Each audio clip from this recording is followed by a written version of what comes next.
are watching Platinum Northwest TV News. Good evening and thank you so much for joining us. I'm Philadelphia Mangoeng. Let's take a look at the news making headlines.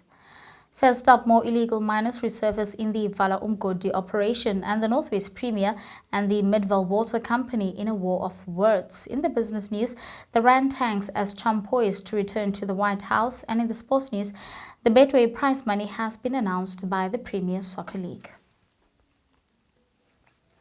We begin here. The Vala Umgodi operation in Stilfontein continues to reap more results as the number of illegal miners who resurfaced yesterday rose from the initial 269 to 439.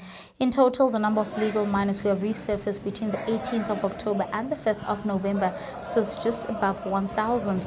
The suspects are still being processed accordingly. Now, they were arrested after the operation stopped the supply of food going underground, forcing many of them to come out. The entrances and exits of the abandoned mines are heavily guarded by police. The 55 suspects arrested on Saturday appeared in court yesterday. However, charges against them were withdrawn. They were nevertheless detained by the immigration officials in terms of Section 34 of the Immigration Act of 2002, pending deportation order. This is a developing story. In other news, a war of words has erupted between the Northwest Premier Lazarus Mokgotsi and the Midvale Water Company over whether the entity is state-owned or a non-profit organization. Mokgotsi, who is also ANC deputy chairperson in the province, told sources last week that the Midvale Water Company was the state-owned entity claiming to be a private entity.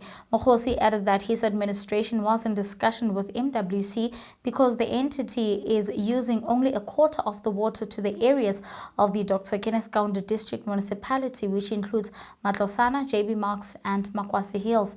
However, the MWC expressed its shock about what it described as Mokgotsi's misleading utterances.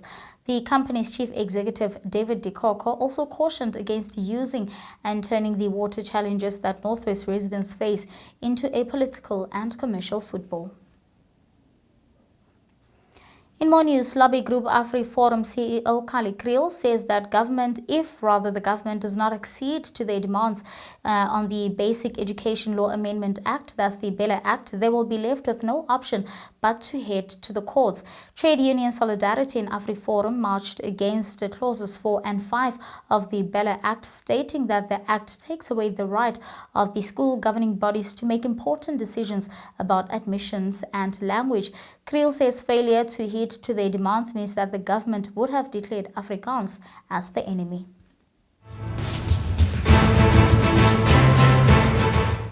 Moving on to international news now, Donald Trump has won the 2024 U.S. elections, securing a second term in the White House in a stunning political comeback.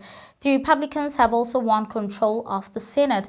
However, Moscow has described a malicious slander report that fake bomb threats directed at polling location in 4 battleground states in the United States elections, that's Georgia, Michigan, Arizona, and Wisconsin, originated from Russian email domains and were part of an interference operation. Several polling sites targeted by the scares in Georgia were briefly evacuated on Tuesday.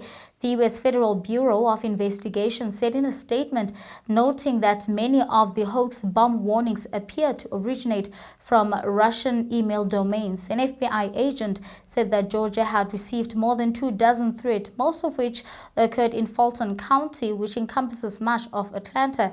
A Democratic U.S. intelligence officials have accused Russia in interfering in previous U.S. presidential elections, especially through cyber operations in the 2016 race, which the current Republican presidential candidate Donald Trump won against the Democratic candidate Hillary Clinton. And with that, let's take a look now at the business news.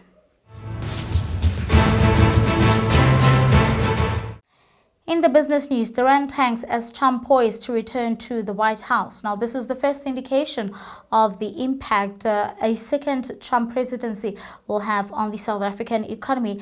The rand was on the ropes on Wednesday morning as America turned blood red. This signals the risk aversion among global investors is going through the roof. Uncertainty, heightened geopolitical risk, and a looming wall of U.S. tariffs are all bad news for the global economy, especially the emerging emerging markets. The fate of the African Growth and Opportunity Act, AGOA, is also now uncertain, and with it at least 13,000 South African jobs which depend on duty-free access to the US market. But Trump's tariff plans, which most economists dismiss as ill-conceived or downright bonkers, would also hurt South African exports more widely to the US as well as worldwide because of the ripple effect of the global economy and trade. And that's all from the business news. Up next, we get the very latest in the sports. In soccer news, the prize money for the inaugural Betway Premiership season has now been announced by the PSL. In July, it was announced that the Premier Soccer League, that Betway, who are known to be South Africa's leading online sports and gambling board, has become the Premier Division's new title sponsor.